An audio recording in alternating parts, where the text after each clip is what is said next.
You are indeed holy, O Lord, the fount of all holiness.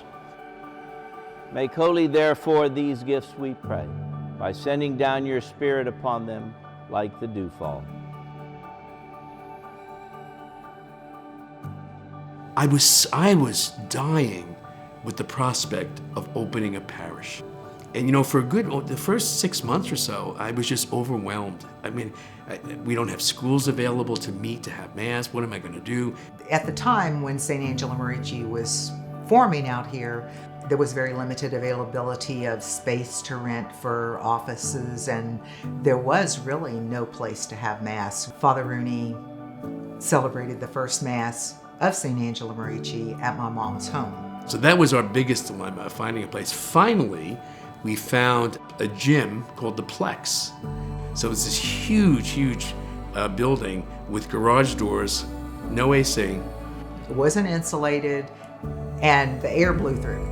Well, when you have all these people coming in from Mass, and it was in the summertime, it was very hot, and in the wintertime, it was cold. But we made do. What was so stunning is that the people who came wanted to be there. All within a close distance were beautiful churches, but they were choosing to be at Angela Merici with folding chairs, intensive labor. So there was an energy, there was a life, there was a spirit when we first started out, because they wanted to be there. The church was not asking me to build anything.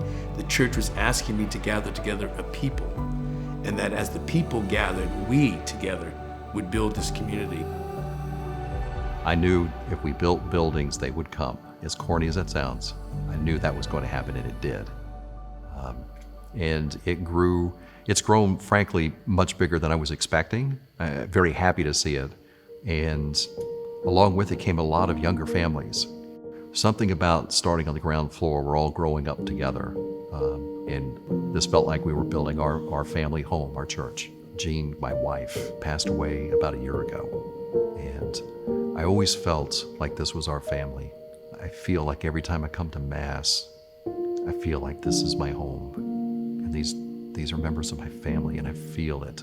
I deeply feel it when I come in. This parish is definitely an extension of our family. I mean, they took care of our children, they provided meals for us, prayed for us, and people we didn't even know coming up to us asking, how's Zelly doing? How's she doing? We're praying for her. We went in for our anatomy scan, and then that's when they found out that she was missing one of the chambers of her heart. I think when we were there, we just felt really helpless, like we just had to surrender to God and just trust that He was going to take care of her. And when Zelly was in the hospital from the start, the Moms of St. Angela group set up a meal train to provide meals for us, and they provided meals for us for 7 months, the entire time she was in the hospital, 3 to 4 days a week, the entire time. I really wanted to be a saint, and I want to bring my family, you and my family, with me. We have 5 siblings here. We have 7 nieces and nephews. Every Sunday, we would cook. We used to do that every weekend, every Sunday, when they were growing up. Brings us close together, we pray together. We did not really push them to be in the ministry, but I think just watching us all the time serving in church. Brian is in RCIA, Christian, and John is in choir. My brother and nephew are ushers and greeters, my sister too.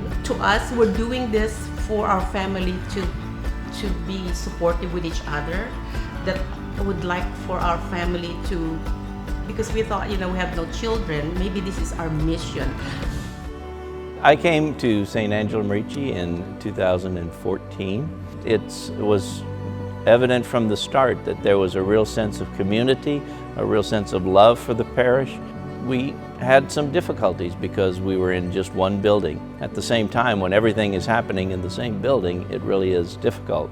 And so the ministries couldn't grow, the parish couldn't grow, and we really just knew we needed more room, and more importantly, we needed a true worship space. And from that came the idea to build the church. The very church was designed with the notion of inviting and welcoming people into St. Angela Merici. Take this, all of you, and eat of it, for this is my body, which will be given up for you.